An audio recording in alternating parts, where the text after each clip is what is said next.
Well, that shovel back there, that's actually hits our 3-year mark. Since we broke ground, we've been in operations now for over 2 years, and took about a year to build out. But that's kind of a symbolic of our groundbreaking there. Little memento for the. Yeah, a little memento for the times. Thanks.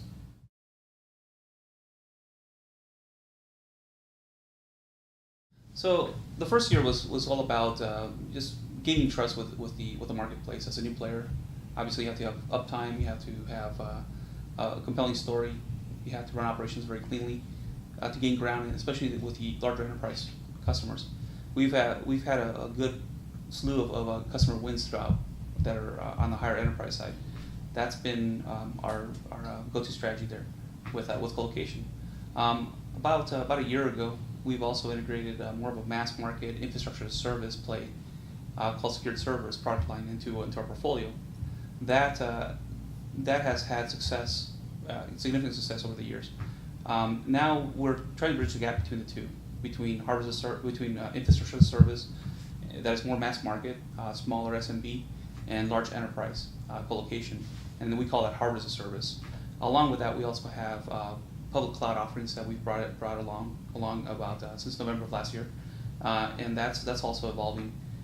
We're also going to bridge the gap there between enterprise and again mass market, because we see mass market more on the public cloud side with a virtual private data centers that are more along the lines of infrastructure as a service again.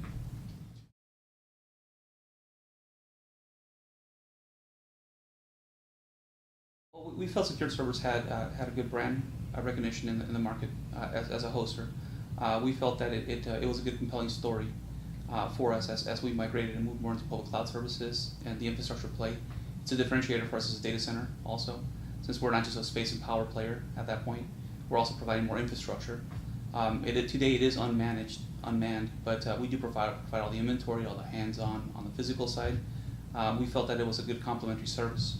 And with hardware as a service that we're now launching, we feel that is a bigger driver for enterprise, where now they see us already as an opex instead of having to build their own facility. Now they are in tune with putting some of the operational costs back on the hardware costs also.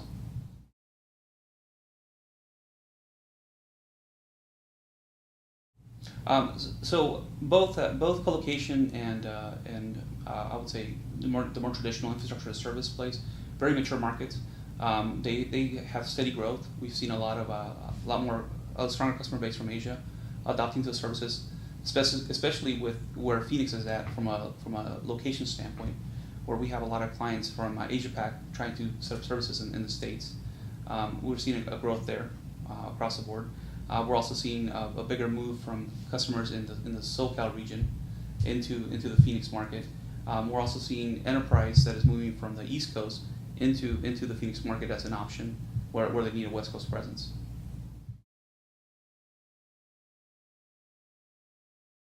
So phoenixNAP had launched its first cloud nodes back in November, and now we're in the process of launching our second and third node. We're launching a node in Amsterdam, Netherlands. That'll be our second node, and our third node will be an East Coast presence in Ashburn, Virginia. Both customer demand and also the market for a public cloud provider, the expectation is that you have multiple nodes, and we want to consider ourselves more of a global cloud provider. In order to play in that market space, we have to have this presence, those points of presence.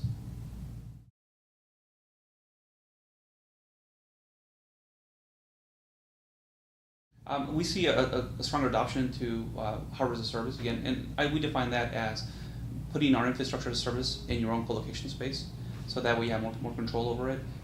We do keep inventory for parts and manage that piece for you, but as far as the actual administration of the operating systems and anything down the stack, that you're in full control of that.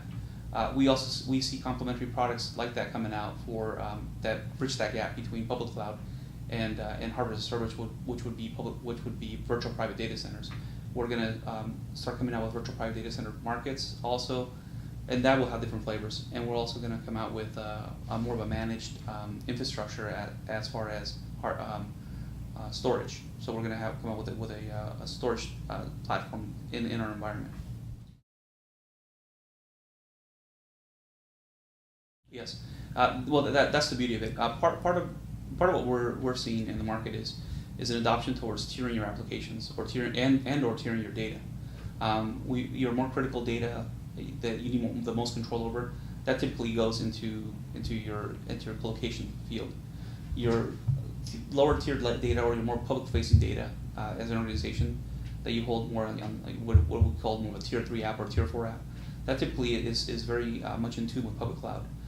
One of the investments that we're making as an organization also is to converge our backends so that our product lines can now talk to each other. So if you have public cloud services, you have infrastructure as a service, colocation, or hardware as a service, you can now communicate in a very secure manner on a backend between all services. So as your workflows go up and down, as you tier up your data, your information and data, you have that flexibility as a client of ours.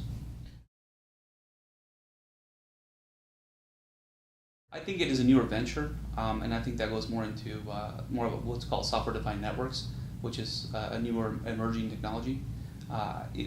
We'll definitely see more providers doing this sort of uptick on the technology side, but we believe we're one of the first to go to market with this and create a more compelling story.